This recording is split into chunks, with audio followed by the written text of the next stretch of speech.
नमस्कार मित्रों।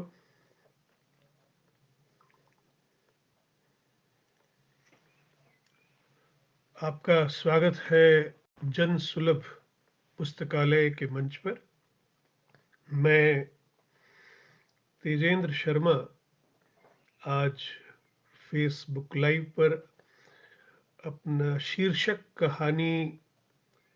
कहानी पाठ की श्रृंखला में अपने कहानी संग्रह कब्र का मुनाफा, ये शीर्षक कहानी कब्र का मुनाफा का पाठ करने जा रहा हूँ।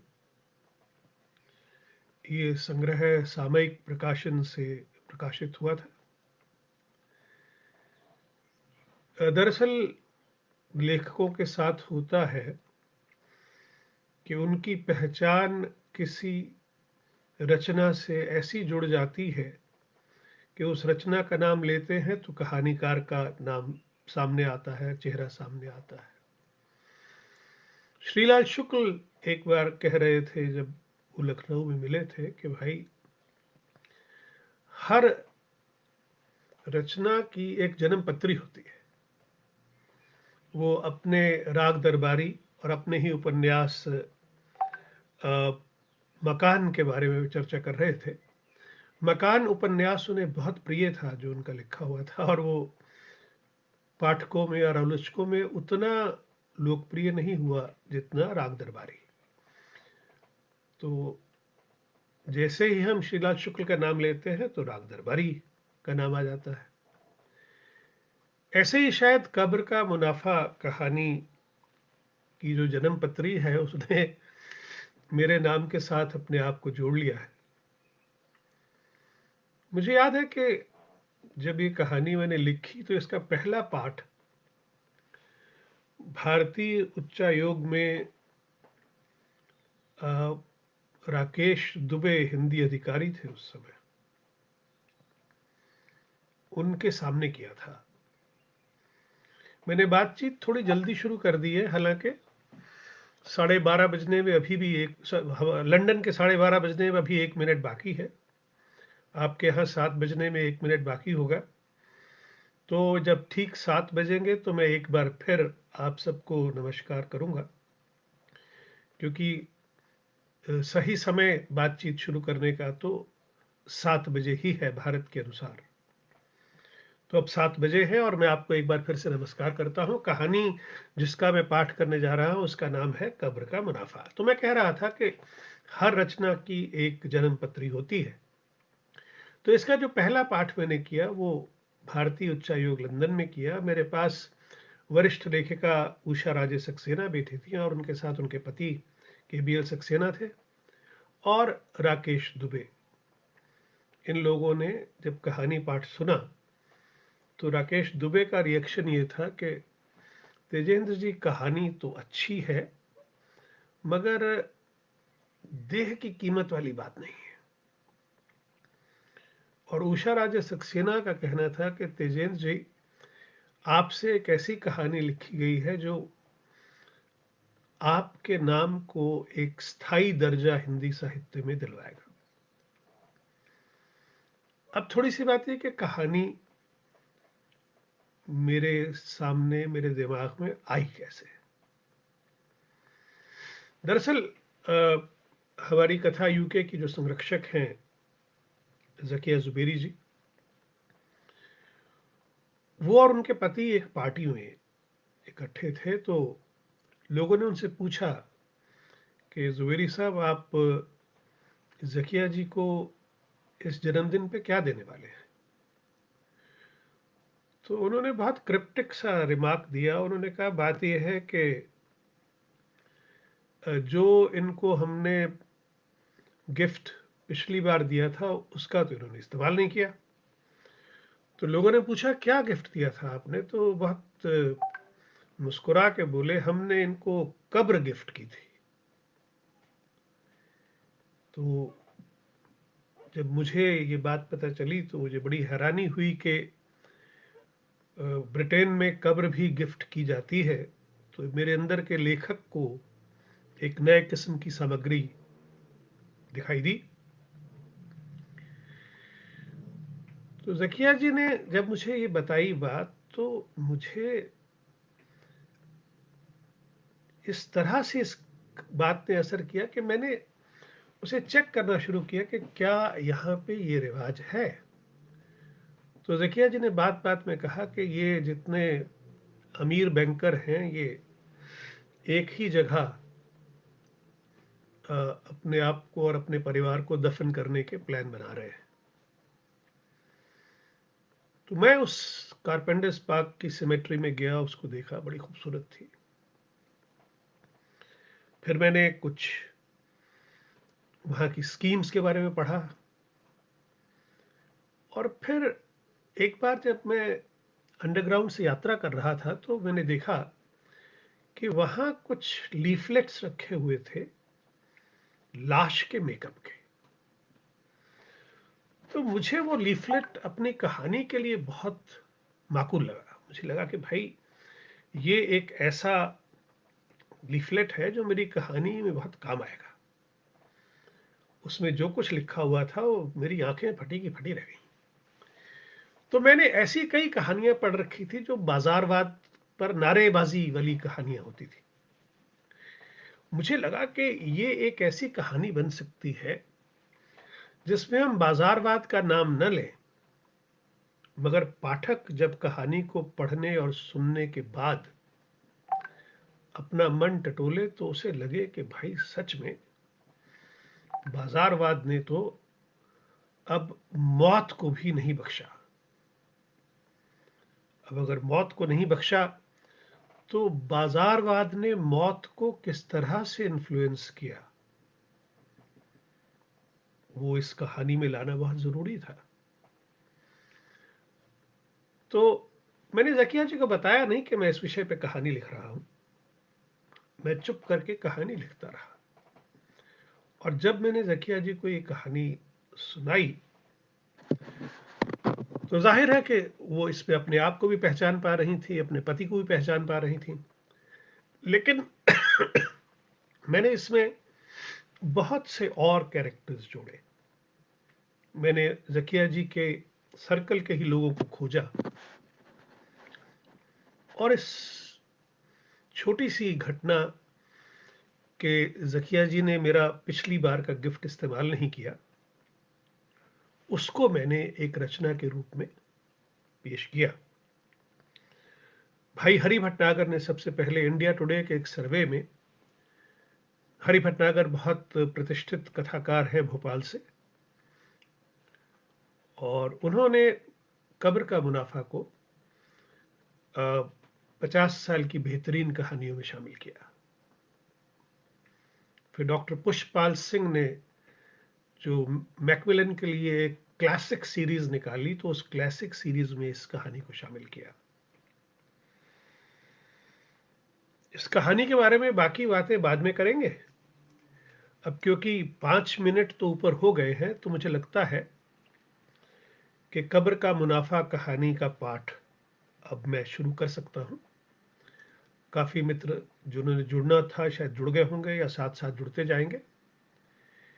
तो मैं अब पेश करता हूं आपके सामने। मैं देखता हूं कई लोग जुड़ गए हैं।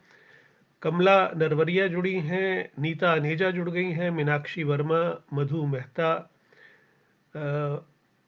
डॉक्टर प्रभा मिश्र, विजय पॉल, वंदना वाजपेयी जी, और हमारी बिटिया आर्या शर्मा भी मुंबई से आज मेरी कहानी सुनने के लिए जुड़ चुकी है।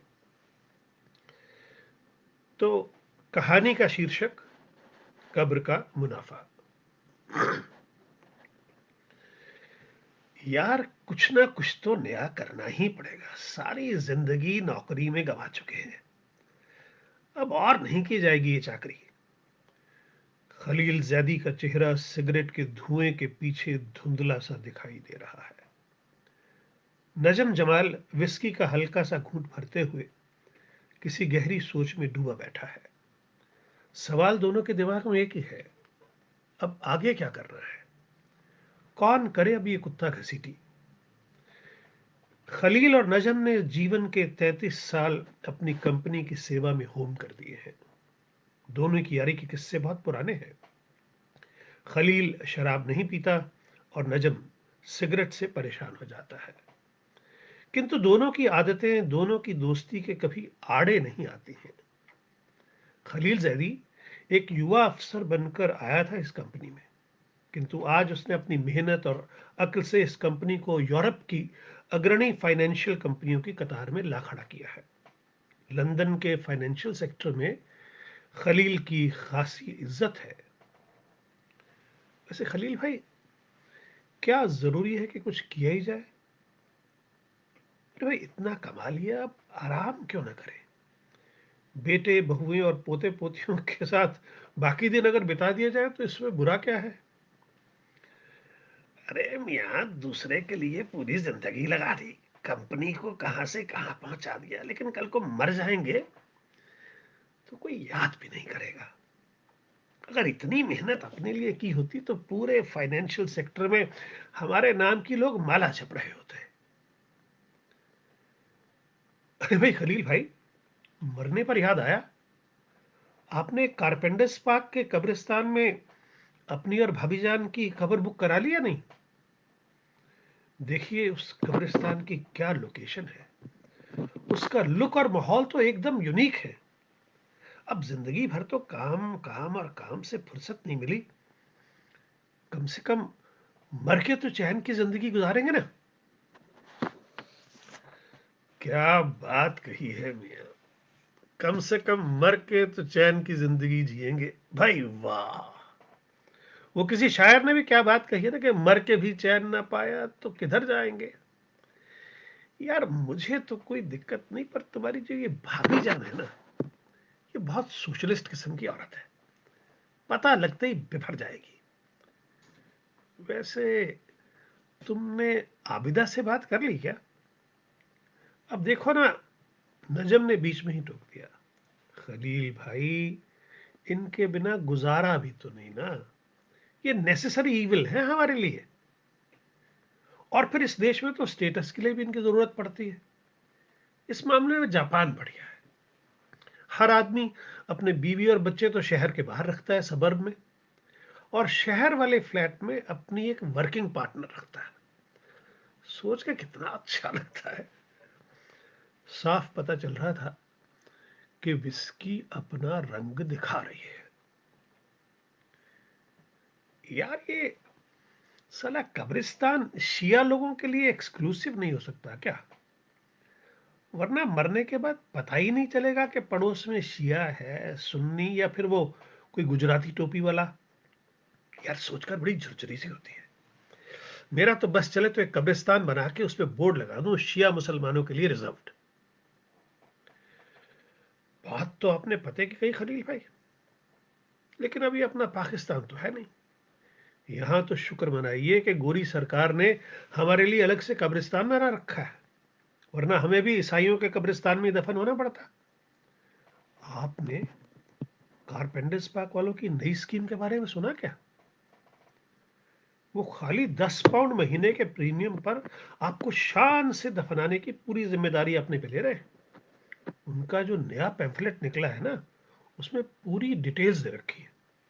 लाश को नहलाना, नए कपड़े पहनाना, कफन का इंतजाम, रोल्स रॉयस में लाश की सवारी, और कब्र पर संगमरमर का प्लाक, ये सब इस बीमे में शामिल है। यार ये अच्छा है, कम से कम हमारे बच्चे हमें दफनाते वक्त अपनी जेबों की तरफ नहीं देखेंगे। मैं तो जब जब इरफान की तरफ देखता हूं ना, बहुत मायूस हो जाता हूं। देखो 35 का हो गया, मगर मजाल है कि जरा भी जिम्मेदारी का एहसास हो। कल कह रहा था, डैड कराची में बिजनेस करना चाहता हूं, बस 1 लाख पाउंड का इंतजाम करवा दीजिए। अबे पाउंड क्या साले पेड़ों पे उगते हैं? नादिरा ने बिगाड़ रखा है, अपने आप को अपने सोशलिस्ट कामों में लगा रखा है। जब बच्चों को मां की परवरिश की जरूरत थी तो ये मेम साहब कार्ल मार्क्स की समाधि पे फूल चढ़ा रही थी। साला कार्ल मार्क्स मरा तो अंग्रेजों के घर में, और कैपिटलिज्म के खिलाफ किताबें यहां लिखता रहा। इसलिए दुनिया जहान के मार्क्सवादी दोगले होते हैं। सालों ने हमारा तो घर ही तबाह कर दिया। मेरा तो बच्चों के साथ कोई कम्युनिकेशन नहीं बन पाया ना। खलील जादी ने ठंडी सांस ली। थोड़ी देर के लिए सन्नाटा छा गया, मौत का सा सन्नाटा। हल्का सा सिगरेट का कश, छत की तरफ उठता हुआ धुआं, शराब का हल्का सा घूंट गले में उतरता, थोड़ी काजू के दांतों से काटने की आवाज। नजम से रहा नहीं गया। खलील भाई, आपकी एक बात बहुत पसंद आई। आपको मालूम है वो क्या कहते हैं? उनका कहना है कि अगर आप किसी एक्सीडेंट या हादसे का शिकार हो जाएं, जैसे आग से जल मरें, तो वो लाश का ऐसा मेकअप करेंगे कि लाश एकदम जवान और खूबसूरत दिखाई दे। भाई अब लोग तो लाश की आखिरी शक्ल ही याद रखेंगे ना। नादिरा भाभी और आबिदा को यही आइडिया भेजते हैं कि जब वो मरेंगी ना, तो दुल्हन की तरह सजाई जाएंगी। यार नजम, एक काम करते हैं हम यहाँ, बुक करवा देते हैं 2-2 कमरे। हमें नादिरा या आबिदा को अभी बताने की जरूरत क्या है? अरे जब जरूरत पड़ेगी तो बता देंगे। क्या बात कही है भाईजान, मजा आ गया। लेकिन अगर उनको जरूरत पड़ गई तो बताएंगे कैसे? बताने के लिए तो उनको दोबारा जिंदा करना पड़ेगा ना। सुनो नजम, उनकी कोई ऐसी स्कीम नहीं है जिससे buy one get one free या buy two get one free जैसा कुछ हो? अगर ऐसा हो जाए तो हम अपने बेटों को भी इस स्कीम में शामिल कर सकते हैं। अल्लाह ने हम दोनों को एक एक बेटा ही तो दिया है। भाईजान, अगर भाभी, नादरा भाभी ने सुन लिया तो वो खट से कहेंगी, क्यों जी, हमारी बेटियों का क्या कसूर है? यार तुम भी डरावनी बातें करने से बाज नहीं आओगे। मालूम है, वो तो समीरा की शादी सुन्नियों में करने को तैयार हो गई थी। कमाल की बात यह है कि उसे शिया सुन्नी आगा खानी बोरी सभी एक जैसे लगते हैं। कहती है सभी मुसलमान हैं और अल्लाह के बंदे हैं। यार उसकी इंडिया वाली पढ़ाई अभी तक उसके दिमाग से निकली नहीं। भाई भाईजान, अब इंडिया की पढ़ाई इतनी भी खराब नहीं होती। पढ़े तो मैं और आबिदा भी वही हैं। दरअसल मैं तो गोवा में कुछ काम करने के बारे में सोच भी रहा हूँ। वहां अगर कोई टूरिस्ट रिजॉर्ट खोल लूं तो मजा आ जाएगा। भाईजान सच कहूं, मुझे तो आज भी मेरठ ही अपना घर लगता है। 40 साल हो गए हिंदुस्तान छोड़े, लेकिन लाहौर अभी तक अपना नहीं लगता। ये जो मुहाजिर का ठप्पा चेहरे पे लगा है ना, उससे लगता है कि हम लाहौर में ठीक वैसे ही हैं जैसे हिंदुस्तान में अछूत। मियाँ, चढ़ गई है तुमको? कुछ पागलों की सी बातें करने लगे हो। याद रखो, हमारा वतन पाकिस्तान है बस। ये हिंदू धर्म एक डिजेनरेट, वल्गर और करप्ट कल्चर है। हिंदुओं या हिंदुस्तान की बढ़ाई पूरी तरह से एंटी इस्लामिक है। फिल्में देखी हैं इनकी, वल्गैरिटी पर्सोनिफाइड। मेरा तो बस चले तो सारे हिंदुओं को एक कतार में खड़ा करके गोली मार दूं। नजम के खर्राटे बता रहे थे कि उसे खलील जैदी की बातों में कोई रुचि नहीं है। वो शायद सपनों के उड़न खटोले पर बैठकर मेरठ पहुंच गया था। मेरठ से दिल्ली की बस का सफर, रेलगाड़ी की यात्रा और आबिदा से पहली मुलाकात, पहली मोहब्बत, फिर शादी। पूरी जिंदगी कैसे रेल की पटरी पर चलती हुई महसूस हो रही थी। महसूस आबिदा भी कर रही थी और नादिरा भी। दोनों महसूस करती थी कि उनके पतियों के पास उनके लिए बिल्कुल भी समय नहीं है। उनके पति बस पैसा देते हैं और घर का खर्चा चलाने के लिए, लेकिन उसका भी हिसाब किताब ऐसे रखा जाता है जैसे कंपनी के किसी क्लर्क से खर्चे का हिसाब पूछा जा रहा हो। दोनों को कभी ये महसूस ही नहीं हुआ कि वो अपने अपने घर की मालकिनें हैं। उन्हें समय समय पर याद दिला दिया जाता था कि घर के मालिक के हुक्म के बिना वो एक कदम भी नहीं चल सकती हैं। आबिदा तो अपनी नादिरा आपा के सामने अपना रोना रो लेती थी, लेकिन नादिरा हर बात केवल अपने सीने में दबा कर रखती। नादिरा ने बहुत मेहनत से अपने व्यक्तित्व में परिवर्तन पैदा किया था। उसने एक स्थायी हंसी का भाव अपने चेहरे पे चढ़ा लिया था। पति की डांट फटकार, गाली गलौच, यहां तक कभी कभार की मारपीट भी उस पर कोई असर नहीं दिखा पाती थी। कभी कभी तो खलील जैदी उसकी मुस्कुराहट से परेशान हो जाते। आखिर आप हर वक्त मुस्कुराती क्यों रहती हैं? ये हर वक्त का दांत निकालना सीखा कहां से आपने? हमारी बात का कोई असर ही नहीं होता आप पे। नादिरा सोचती रह जाती कि अगर वो गमगीन चेहरा बनाए रखे तो उसके पति को परेशानी हो जाती है। अगर वो मुस्कुराए तो उन्हें लगता है कि जरूर कहीं कोई गड़बड़ है। अन्यथा जो व्यवहार वो उसे दे रहे हैं उसके बाद तो मुस्कुराहट जीवन से गायब हो ही जानी चाहिए। नादिरा ने एक बार फिर नौकरी करने की पेशकश भी की। लखनऊ विश्वविद्यालय से एमए पास है वो, लेकिन खलील जैदी को नादिरा की नौकरी का विचार इतना घटिया लगा कि बात बहस में बदली और नादिरा के चेहरे पर उंगलियों के निशान बनने के बाद ही रुकी। इसका नतीजा यह हुआ कि नादिरा ने पाकिस्तान से आई उन लड़कियों के लिए लड़ने का बीड़ा उठा लिया जो अपने पतियों और ससुराल के व्यवहार से पीड़ित हैं। खलील को इसमें भी शिकायत रहती है। आपका तो हर खेल ही निराला है मैडम। कभी कोई ऐसा भी काम किया कीजिए जिससे घर में कुछ आए। आपको भला क्या लेना कमाई धमाई से? आपको तो बस एक मजदूर मिला हुआ है जो करेगा, मेहनत कमाएगा और आप उड़ाए मजे। अब नादिरा प्रतिक्रिया व्यक्त नहीं करती। जैसे ही खलील शुरू होता है वो कमरा छोड़ के बाहर निकल जाती है। वो समझ गई है कि खलील को बीमारी है, कंट्रोल करने की बीमारी। वो हर चीज, हर स्थिति, हर व्यक्ति को कंट्रोल कर लेना चाहता है। Control freak. यही दफ्तर में भी करता है और यही घर में भी। अपने अपने घरों में आबिदा और नादिरा बैठी हैं। आबिदा टीवी पर फिल्म देख रही है, लगान। वो आमिर खान की पक्की फैन है। उनकी हर फिल्म देखती है और घंटों उस पर बातचीत भी कर सकती है। पाकिस्तानी फिल्में उसे बिल्कुल अच्छी नहीं लगती, बहुत लाउड लगती है। लाउड तो उसे अपना पति भी लगता है, लेकिन इसका कोई इलाज नहीं है उसके पास। उसे विश्वास है कि नादिरा आपा कभी गलत हो ही नहीं सकती। वो उनकी हर बात को पत्थर की लकीर मानती है। लकीर तो नादिरा ने भी लगा ली है अपने और खलील के बीच। अब वो खलील के किसी काम में दखल नहीं देती। लेकिन खलील की समस्या यह है कि नादिरा दिन ब दिन खुद मुख्तार होती जा रही है। जब से खलील जैदी ने घर का सारा खर्च अपने हाथ में लिया है तब से वो घर का सौदा सुलभ भी नहीं लाती है।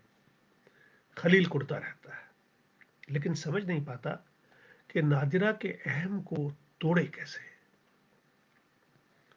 नादिरा खलील के एजेंडे से पूरी तरह वाकिफ है।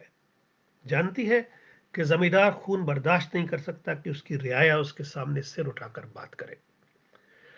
परवेज अहमद के हुए घर में हुए बारबेक्यू में तो बदतमीजी की हद कर दी थी। बात चल निकली थी प्रजातंत्र पर कि पाकिस्तान में तो छद्म डेमोक्रेसी है। परवेज स्वयं इसी विचारधारा का व्यक्ति है।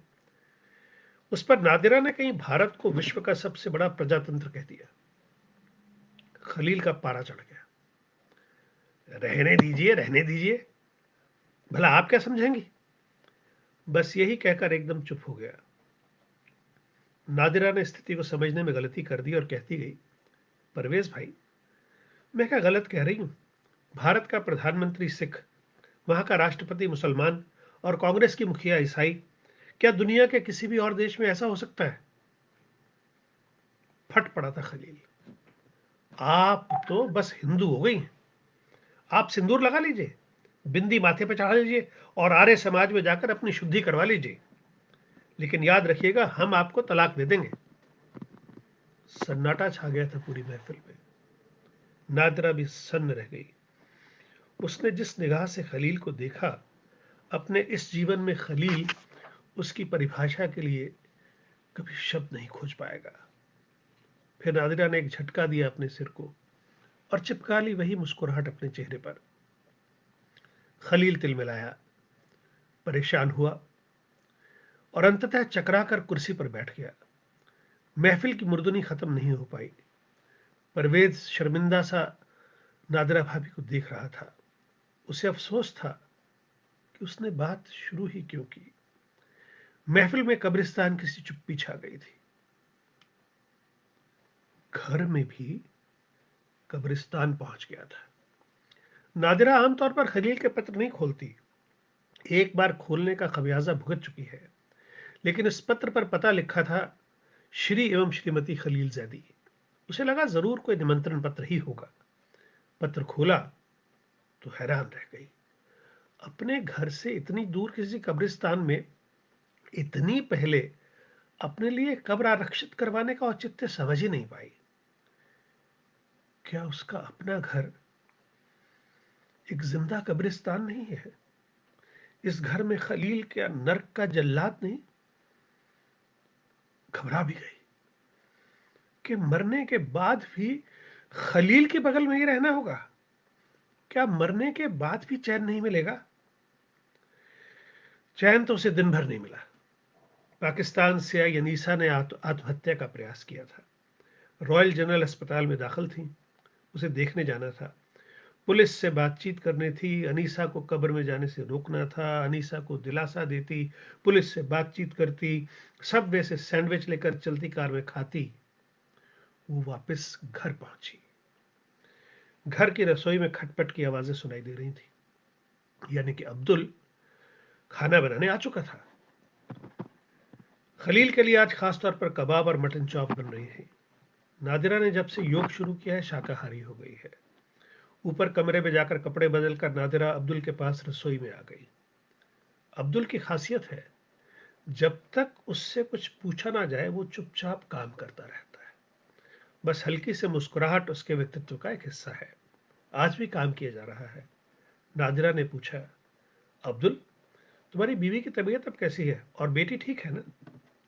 अल्लाह का शुक्र है बाजी, माँ बेटी दोनों ठीक है।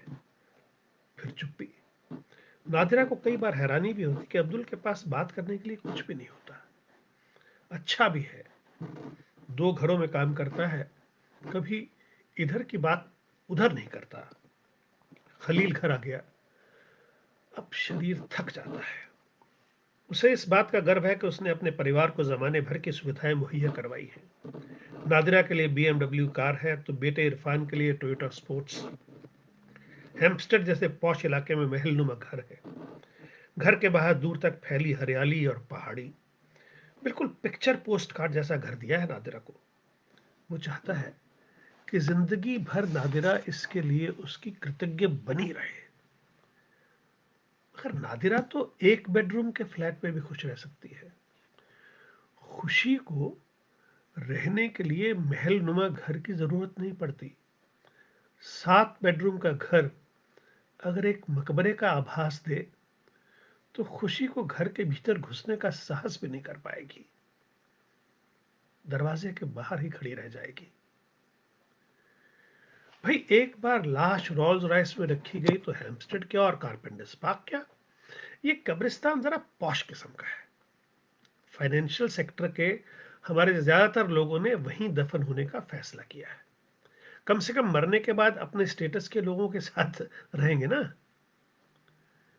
खलील, आप जिंदगी भर तो इंसान को पैसों से तोलते रहे, क्या मरने के बाद भी आप नहीं बदलेंगे? मरने के बाद तो शरीर मिट्टी है ना। फिर उस मिट्टी का नाम चाहे अब्दुल हो, नादिरा या फिर खलील। भाई देखो नादिरा, अब तुम शुरू मत हो जाना। तुम अपना समाजवाद रखो अपने पास। मैं उसमें दखल नहीं देता और तुम मेरे काम में दखल मत दो। भाई, मैं इंतजाम कर रहा हूं कि हम दोनों के मरने के बाद हमारे बच्चों पर हमें दफनाने का कोई बोझ ना पड़े। सब काम बाहर बाहर से ही हो जाए। आप बेशक करिए इंतजाम, लेकिन उस इंतजाम में भी बुर्जुआ सोच क्यों? हमारे इलाके में तो कब्रिस्तान है, हम हो जाएंगे वहां दफन। मरने के बाद क्या फर्क पड़ता है कि हम कहाँ हैं? देखो, मैं नहीं चाहता कि मरने के बाद हम किसी खानसामा, मोची या प्लम्बर के साथ पड़े रहें। नजम ने भी वहीं कब्रें बुक कराई हैं। दरअसल मुझे तो बताया ही उसी ने है।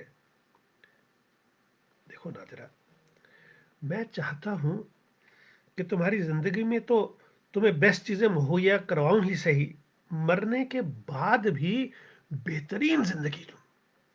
भाई, अपने जैसे लोगों के बीच दफन होने का सुख ही कुछ और है। खलील, अपने जैसे क्यों, अपने क्यों नहीं? आप पाकिस्तान में क्यों नहीं दफन होना चाहते? वहां आप अपनों के करीब रहेंगे, क्या ज्यादा खुशी नहीं हासिल होगी? आप हमें अब ये उल्टा पाठ तो पढ़ाइए मत। इस तरह तो आप हमसे कहेंगे कि मैं पाकिस्तान में दफन हो जाऊं अपने लोगों के पास, और आप मरने के बाद पहुंच जाएं भारत अपने लोगों के कब्रिस्तान में। ये चाल आप मेरे साथ नहीं चल सकती। हम आपकी सोच से अच्छी तरह वाकिफ हैं। खलील, सुन लीजिए, हम कह देते हैं, हम किसी 5 स्टार कब्रिस्तान में ना तो खुद को दफन कराएंगे और ना ही आपको होने देंगे। आप इस तरह की सोच से बाहर निकलिए। बेगम, कुरान पाक भी इस तरह का कोई फतवा नहीं देता कि कब्रिस्तान किस तरह का हो। वहां भी बात सिर्फ दफन होने की है। दिक्कत तो ही है खलील, ये जो तीनों आसमानी किताबों वाले मजहब है ना, वो पूरी जमीन को कब्रिस्तान बनाने पे आमादा है। एक दिन पूरी जमीन कम पड़ जाएगी इन तीनों मजहब के मरने वालों के लिए। नादिरा जी, अब आप हिंदुओं की तरह मुतासिब बातें करने लगी हैं। समझती तो आप कुछ है नहीं। आप तो ये भी कहेंगे कि मुसलमानों को भी हिंदुओं की तरह चिता में जलाना चाहिए। खलील जब गुस्सा रोकने का प्रयास करता है तो नादिरा के नाम के साथ जी लगा देता है। मगर हर जी क्या है इसमें? कितना साफ सुथरा सिस्टम है। जमीन भी बची रहती है, खाक मिट्टी में भी मिल जाती है। देखिए, हमें भूख लगी है, बाकी बातें कल कर लेंगे। कल कभी आता भी तो नहीं है, फिर से आज हो जाता है। किंतु नादिरा ने तय कर लिया है कि इस बात को कब्र में दफन नहीं होने देगी। आबिदा को फोन करती है। आबिदा, कैसी हो? अरे नादिरा आपा, कैसी हैं आप? आपको पता है आमिर खान ने दूसरी शादी कर ली है और सैफ अली खान ने भी अपनी पहली बीवी को तलाक दे दिया है। इन दिनों बॉलीवुड में इतनी मजेदार खबरें मिल रही हैं। आपने शाहरुख की नई फिल्म देखी क्या? देवदास। क्या फिल्म है! आबिदा, तुम फिल्मों की दुनिया से बाहर आकर हकीकत को भी कभी देखा करो। क्या तुम्हें पता है कि खलील और नजम कारपेंटर्स पार्क के कब्रिस्तान में कब्रें बुक करा रहे हैं? आपा, हमें क्या फर्क पड़ता है? एक के बदले चार चार बुक करें और मरने के बाद चारों में रहें। आपा, जब जिंदा होते हुए इनको 7-7 बेडरूम के घर चाहिए, तो मरने के बाद क्या खाली 2 गज जमीन काफी होगी इनके लिए? मैं तो इनके मामलों में दखल देती ही नहीं। हमारा ध्यान रखें बस। आप क्या समझती हैं? मैं नहीं जानती कि नजम पिछले 4 साल से बुशरा के साथ वक्त बिताते हैं। आप क्या समझती हैं कि बंद कमरे में दोनों कुरान शरीफ की आयतें पढ़ रहे होते हैं? पिछले 2 सालों से हम दोनों भाई बहन की तरह जी रहे हैं। अगर मैं हिंदू होती ना, तो अब तक नजम को राखी बांध चुकी होती। थक सी रह गई नादिरा। उसने तो कभी सोचा ही नहीं कि पिछले 5 वर्षों से एक ही बिस्तर पर सोते हुए भी वो और खलील हम बिस्तर नहीं हुए। दोनों के सपने भी अलग अलग होते हैं और सपनों की जबान भी। एक ही बिस्तर पर दो अलग अलग जहान होते हैं। तो क्या खलील भी कहीं...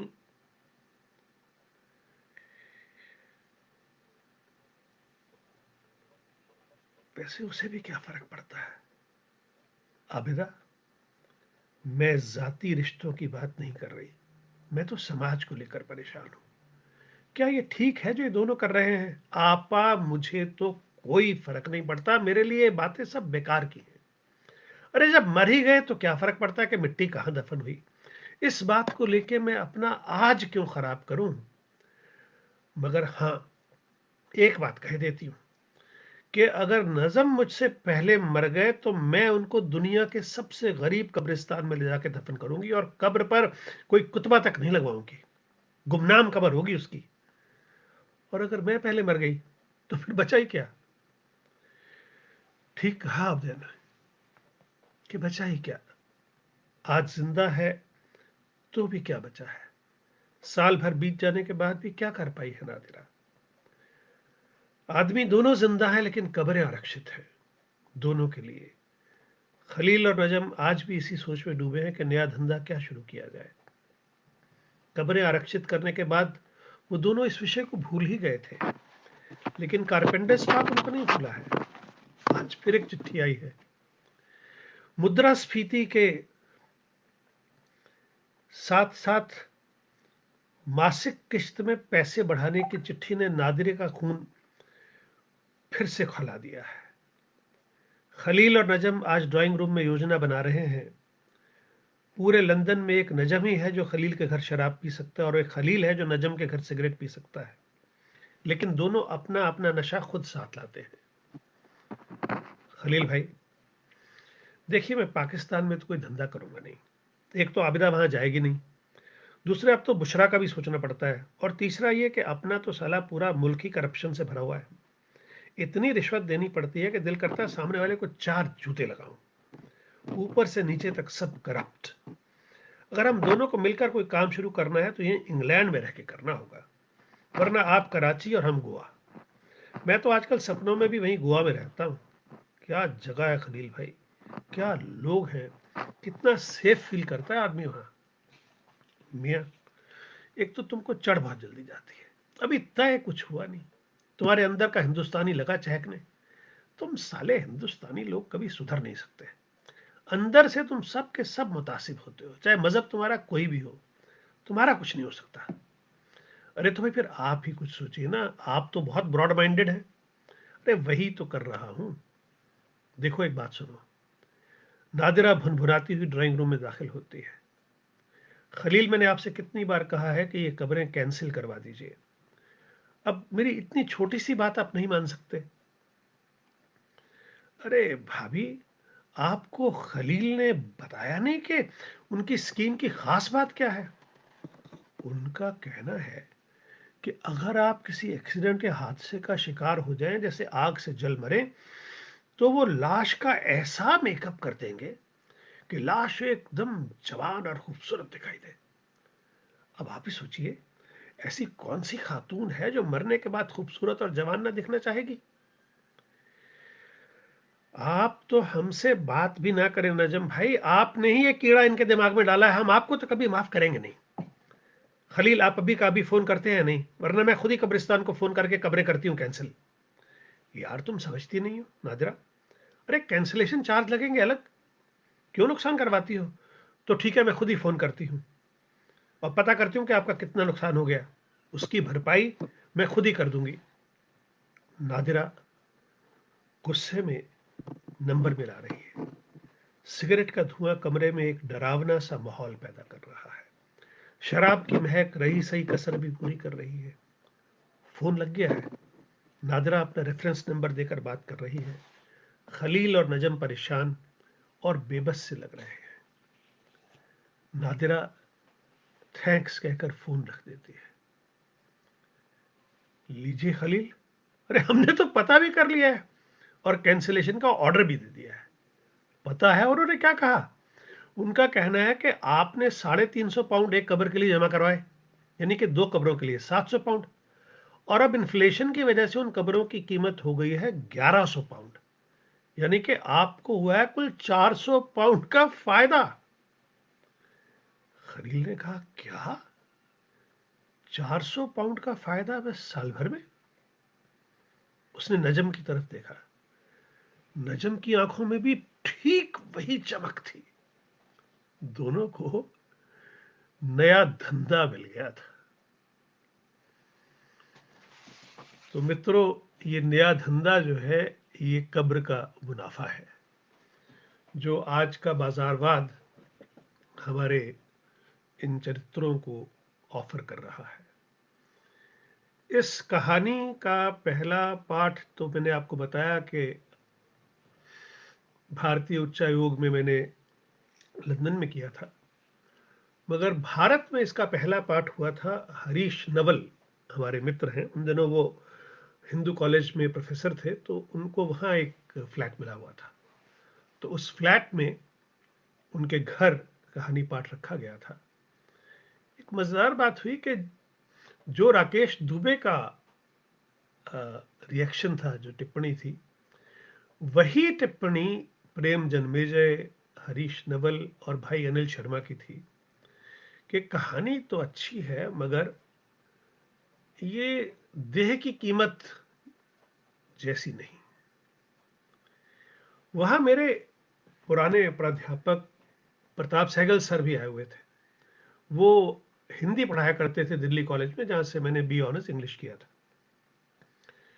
उन्होंने घोषणा की कि ये कहानी हिंदी की एक महत्वपूर्ण कहानी है और ये कहानी तेजेंद्र को बहुत नाम देगी। और फिर उन्होंने उस कहानी को पूरी तरह से सबको एक्सप्लेन किया।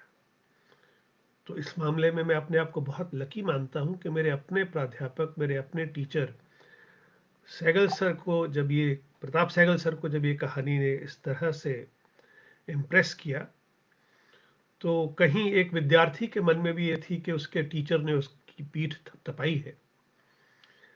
सहगल सर की मिसेज जी वहाँ पे थी, भाभी जी शशि सहगल जी, उनको भी कहानी बहुत पसंद आई थी।